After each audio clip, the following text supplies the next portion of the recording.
Will these Trump supporters accept the election results? Tune in and find out. If Trump wins, will you accept that result? Yes. If Vice President Harris wins, will you accept that result? No. No, because I won't believe it's possible. I would have believed, look, if Hillary won, I would have believed it. She had her support, and she was a first lady, and she was a senator, and she was Secretary of State. No, I do not believe, I do not believe America is a country full of stupid people. I don't believe people can be stupid enough en masse to vote for Harris because she's a fraud. I won't accept it. Fraud? Trump has actually been found guilty of tax fraud. Trump University was a fraud. His charity was a fraud. He's a felon. He's an insurrectionist. But okay, fine. Kamala's a fraud. Fine, sure, whatever. It gets worse. If Vice President Harris were to win this election, would you accept that result? No. I'm not going to move to another continent, but just watch out, man. We're in trouble. We're in trouble. So. And if Trump were to win the election, would you accept that result? Yes, absolutely. Why would you accept that and not the other? When he was in office for the 4 years, the economy was doing great. Put up a wall. Yeah, he had that in check. We didn't give money away like this Paris deal. That's a joke. The climate deal? The climate deal is a joke. He paid money for people to talk to God and they can control the weather. And nobody can do that. What? This guy thinks the Paris climate deal was about talking to God and controlling the weather? Huh? Unfortunately, it keeps getting worse. Obviously, he's doing something right. That's why they're trying to keep him away. I've seen that from the beginning. From the beginning, when he ran for president, I watched every rally he had then. I haven't done it lately, but I watched every rally in the beginning. And then I'd go to the media, and they would tell me something on the that happened at the rally that didn't even happen. They just twisted it to their benefit. That's what made me a Trump supporter. I seen them lying on him. I seen it with my own eyes. If Trump were to lose, will you accept the results of the election? I still say he won the last time. He got more votes than he did before. And according to what I hear, obviously I don't know all this, he had enough votes to win. I mean, in the middle of the night, Biden picks up a lot of votes. Does that make sense? It's called counting the votes that came in through mail-in ballots. I don't know what to tell you, dude. But these guys have become very, very cynical about elections. I have lost virtually all faith in our electoral system of how badly and how poorly things have been run with your voting machines, with, Dominion voting. Those are hackable voting machines. It's been proven. That's horrifying. So if Donald Trump were to win, would you accept those results? I would like to see a fair election. I'm not some person who's just going to blindly, if there were cheating on his side, I would have just as much. It's the fact that when you are confronted with all the evidence that, you've had this entire system of going back and forth between, we stopped counting votes at this time, and it all just seems very suspicious. And I wish we had a stronger electoral system that allowed just for on the day voting that allowed you to just cast your ballot and it counted. There wasn't this mail-in ballot. So you don't think there should be mail-in or early voting? Absolutely not. I think it cheapens your democracy. Not even democracy. We're not a democracy. We're a republic. Democracy or a democratic republic. Yeah, and democracy is purely mob rule. It's two wolves voting on what's for dinner, and a well-armed sheep, hopefully, pushing back a little bit. Okay, there's a lot to unpack there. First of all, Dominion voting machines are not hackable, and they were not hacked. Fox News found out the hard way when they got sued by Dominion for hundreds of millions of dollars, and they lost. And we got to look at all of these election deniers and what Donald Trump has done to instill this in the minds of all these QAnon folks, all these crazies who believe that somehow the election was hacked. If you remember the day of the election or coming out of the election, a lot of Trump supporters, including, Sidney Powell and the Rudy Giuliani's and all these people, they just started making things up. They said that Venezuela had hacked the elections and then that somehow Italian intelligence was involved. They just come up with these cockamamie ideas, and all they need to do is put a little skepticism in the minds of these people so that you have guys like that last guy that you saw who go, no, the only way to really make it free and fair is to vote the day of, and that's not the only way. American elections are some of the most secure elections, and it was Republicans and Democrats and independents, and a lot of people have looked at it and have come to the conclusion that our election was secure. It has been secure. Any kind of cheating that's been done has been done on a very small basis. And we've seen Republicans cheating just as much as we've seen some Democrats that might have tried to do some fraud by voting for somebody. But it wasn't big enough to make any kind of difference. It's very, very small. But for the most part, it's secure. Okay? You throw facts at these people and they just spin it. You go, listen, Trump tried to go to the courts, and there was courts that had Republican judges, like around 60 cases or so, and none of those cases were found to have found any kind of fraud.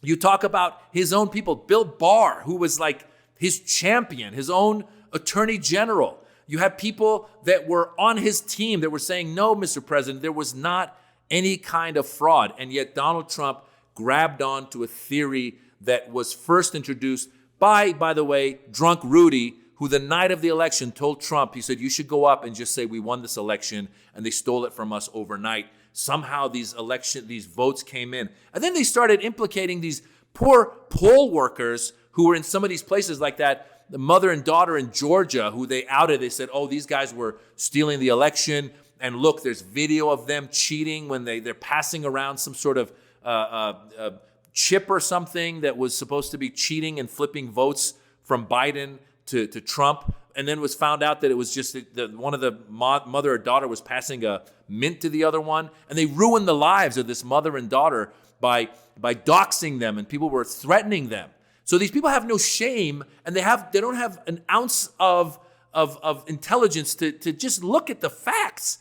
And they're holding on to these election lies, and a lot of it has to do with Donald Trump. If nothing else, you got to look at how he has demoralized American democracy. He's demoralized the faith in our system. We have one of the most secure elections in the world. And before Donald Trump, every president before had attended the inauguration of the other president. And this guy was such a sore loser that he did not. And he's held on to this lie. But we've seen in recent interviews, he's actually admitted that he lost the election.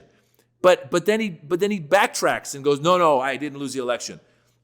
And the fact is that that's bad for democracy. We should at least be able to agree on the fact that we have secure systems. I was a poll watcher. I went to Nevada and poll watched with other poll watchers from the other side. And our job was just to sit there and make sure that things go smoothly. And that was happening all over the country.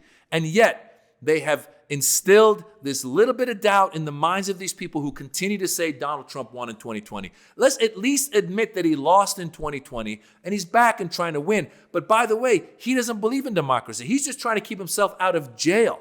That's what he's trying to do. He's not about democracy. He's about himself. These poor people give their last dollars to Donald Trump, who says, I'm a billionaire, but then he needs money from them. He tries to sell them coins. He tries to sell them NFTs. He tries to sell them shoes. What billionaire is also running a QVC on the side and running for president at the same time? They don't see any of that stuff. What has he done for you? They say the economy was better under him. Well, the economy was coming out of the Obama administration. We had some good economics. Then the pandemic hits. The economy goes down. And then coming out of the pandemic, if you look at it, America has actually done the best with inflation around the world, worldwide. This Biden administration has helped bring inflation down. Is everything perfect? No. Are gas prices down to, the best they could be? No. But the stock market is better than it's ever been, and prices are starting to trend in the right direction, and interest rates just went down. But of course, these people say, no, that was the Fed playing politics. The Fed's been saying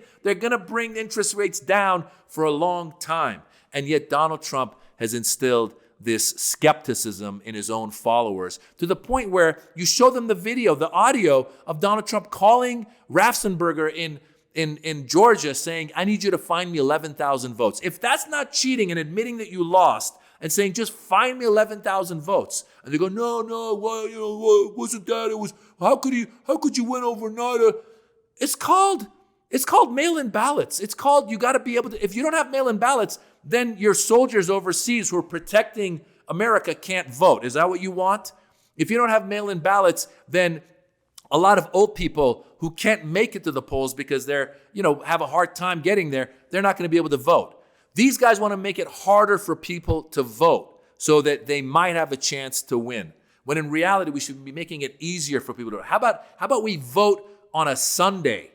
Coming from the churches, go right to vote. Coming from your sports activities, go right to vote. How about we have a holiday for voting? But they don't want that. They want to make it harder to vote. They want to make it so you can't pass out. Georgia has a law now. You can't pass out water at the polls because what? They want people to suffer in the sun if they're waiting in line.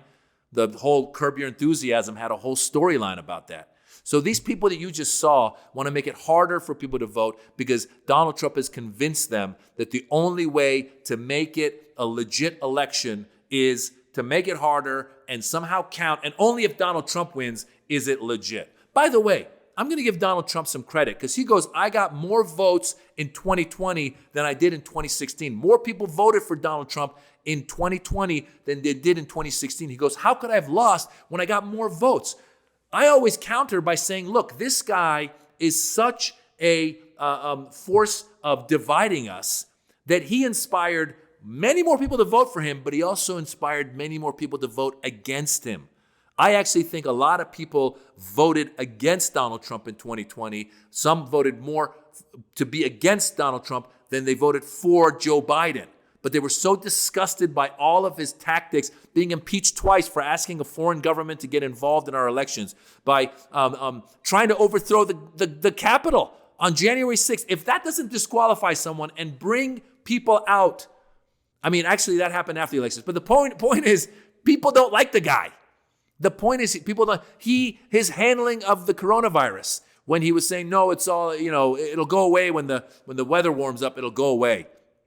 It didn't go away. It's not going to go away. He mishandled a lot of stuff. His demonization of immigrants, his horrible depiction of the way he talks about women, the way he talks about veterans, all of that stuff made it so people were turned off by the guy and came out and they voted against him.